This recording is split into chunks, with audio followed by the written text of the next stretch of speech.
Hi, I'm Dr. Reena Malik. I'm a urologist and educator who's passionate about helping people understand their bodies, their sexuality, and the science that governs how we feel, think, and connect. I've spent my career studying how the body and brain communicate, how hormones shape our emotions, and how misinformation can quietly sabotage our health. And today I want to talk about something that's been glorified across social media, spiritual communities, and self-improvement spaces, semen retention, and why, from a neuroscientific and medical perspective, it's one of the most misunderstood ideas in modern culture. Now, before I go on, I want to acknowledge something. I understand why semen retention feels powerful. It gives people a sense of control. It offers meaning, focus, and a story. The idea that by holding on to something vital, you're harnessing your energy, transforming it into creativity and confidence. There's something poetic about that, something deeply human. The belief that our essence, our life force is precious and that discipline makes us stronger. But belief and biology don't always speak the same language. Let me start with a story. Years ago, I met a young man in my practice who'd been practicing semen retention for nearly a year. He told me he felt mentally sharper, more confident, and spiritually awakened. But then he paused. Dr. Malik, he said, something's off. I feel anxious all the time. My sleep's messed up. My libido's gone, and I'm scared to even be intimate because I don't want to lose control.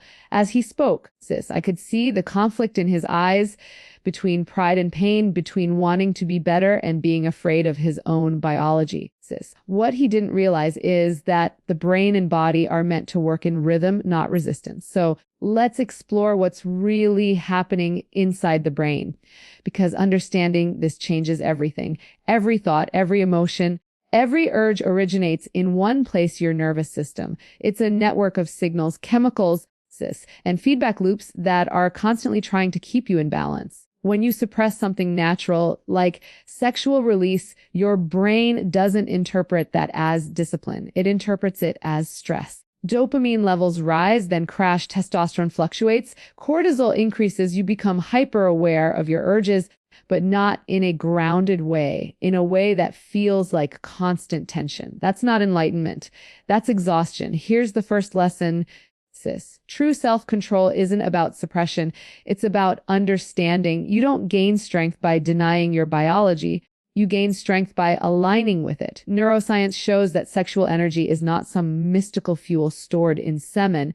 It's the result of brain chemistry, dopamine, serotonin, oxytocin, and testosterone working in harmony. When you orgasm, your brain releases oxytocin and prolactin, chemicals that calm the nervous system, lower stress, and help you connect emotionally. Retaining semen doesn't store energy. It often just stores anxiety. Now, does that mean discipline is meaningless? Absolutely not.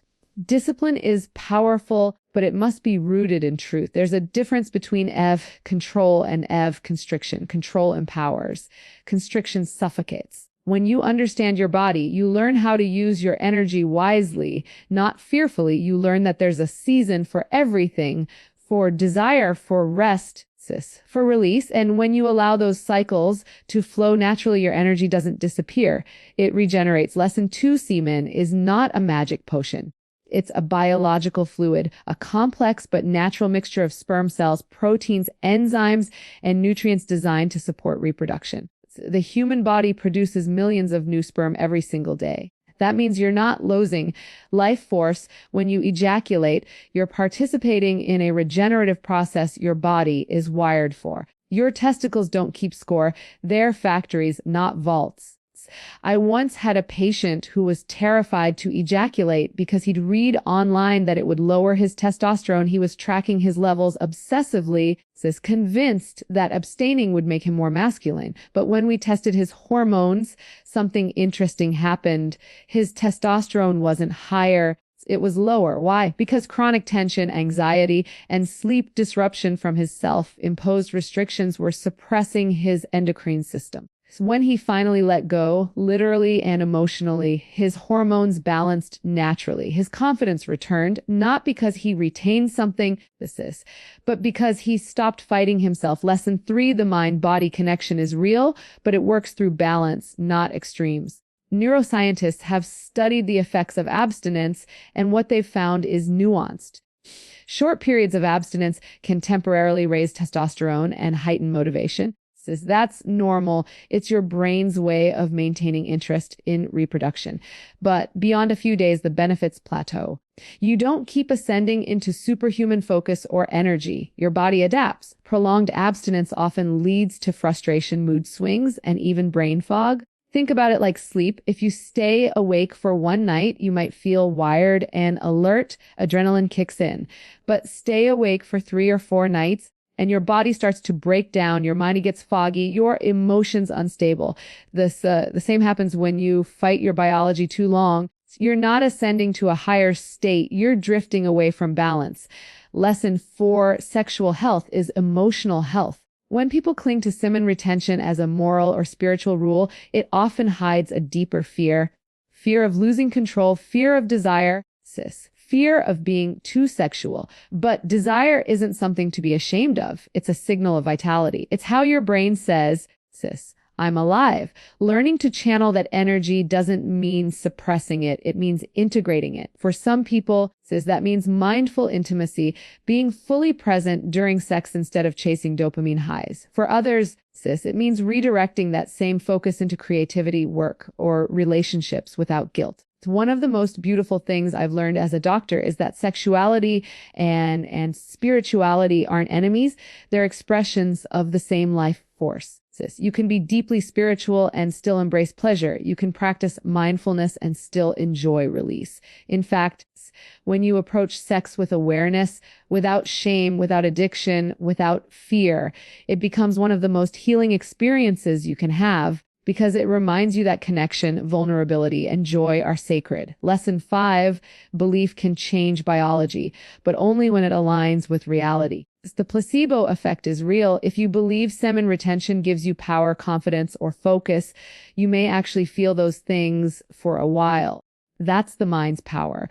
But the problem comes when you attach your worth to the belief itself rather than to your understanding of yourself. When the illusion cracks, when your body reacts differently than expected, you feel lost, even broken. But you're not broken. You're human. The real transformation happens not when you reject your body, but when you reconnect with it. When you stop seeing semen as sacred currency and start seeing your body as sacred itself. When you stop defining masculinity by how much you withhold and start defining it by how deeply you understand. I remember a man I worked with who'd followed a strict retention practice for years. He told me, I thought I was mastering my body, but I was actually disconnected from it. He'd lost touch with his own pleasure, his own softness. When he began to approach his sexuality with curiosity instead of fear, something changed. He felt calmer, more centered, more human. He started to realize that true power isn't about control, it's about connection. And this brings us to something deeper, the psychological side, because semen retention isn't just a physical belief, it's emotional. Many men who adopt it are searching for purpose, healing, or identity. They're tired of being lost in distraction, in compulsive behavior, in guilt, and that's valid. There's something admirable in wanting to reclaim your energy and your focus. But what I want you to know is that you don't have to do that by denying your biology. You can do it by healing your relationship with it. It's by understanding that your body's desires aren't your enemy. They're your guide. Let's talk about dopamine, the neurotransmitter that drives motivation and reward. Many semen retention advocates claim that ejaculation depletes dopamine, leaving you drained. But neuroscience tells a different story. Dopamine doesn't run out. It recalibrates. When you experience pleasure, dopamine rises, then returns to baseline. If you overstimulate it with excessive porn, constant novelty, or addictive habits, your brain adapts by dulling your sensitivity. That's why moderation matters. But abstinence isn't the same as balance. True balance means rewiring your relationship with pleasure, not erasing it. When you learn to experience pleasure mindfully, not compulsively, not guiltily, your brain learns balance. You stop chasing extreme highs and start appreciating real connection. And that's the kind of mastery that lasts. There's another layer to this conversation that often goes unspoken: shame. Many men are taught that sexual release is wasteful, sinful, or weak. That to be powerful, you must resist. But shame doesn't create strength. It creates silence. It teaches men to suppress their emotions, their needs, their humanity. And over time, that silence becomes isolation. But you don't heal by hiding from your nature. You heal by embracing it with compassion. If you've ever felt guilty for wanting sex or ashamed after masturbation, I want you to know something. Your desire is not dirty. It's biology. It's life. What matters is how you engage with it, whether you treat it as a distraction or a form of connection, whether you use it to escape or to express. There's nothing weak about wanting closeness. There's nothing wrong with being human. When I speak about these things, I'm not just talking as a doctor. I'm talking as someone who has seen what happens when people live in fear of their own bodies. Fear disconnects. Understanding reconnects. The moment you begin to understand your body's rhythms, its surges, its releases, its quiet moments, you begin to feel a sense of peace that no myth can give you. So when neuroscientists destroy the semen retention myth, it's not about mocking belief. It's about liberating people from unnecessary guilt. It's about replacing fear with understanding, because knowledge doesn't diminish the sacred, it deepens it. When you understand how your brain works, how dopamine, oxytocin, and testosterone interact, you realize that pleasure and purpose can coexist, that you can live fully, love deeply, and still have discipline, not by fighting your biology, but by flowing with it. And here's what I want you to take away. You don't have to choose between control and freedom. You can have both. When you choose awareness, self-control rooted in awareness feels peaceful, not painful.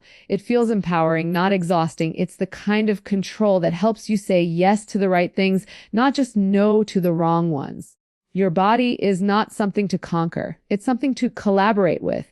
Every urge, every emotion, every release, it's all communication. The more you listen, the more aligned you become. And alignment, not abstinence, is the real path to strength. So the next time you hear someone say that semen retention will make you superhuman, remember this: you don't need to hoard your humanity to find your power. You just need to understand it. You are already powerful, not because of what you hold in, but because of what you allow yourself to experience with awareness and intention. You can be disciplined and still human. You can be spiritual and still sexual.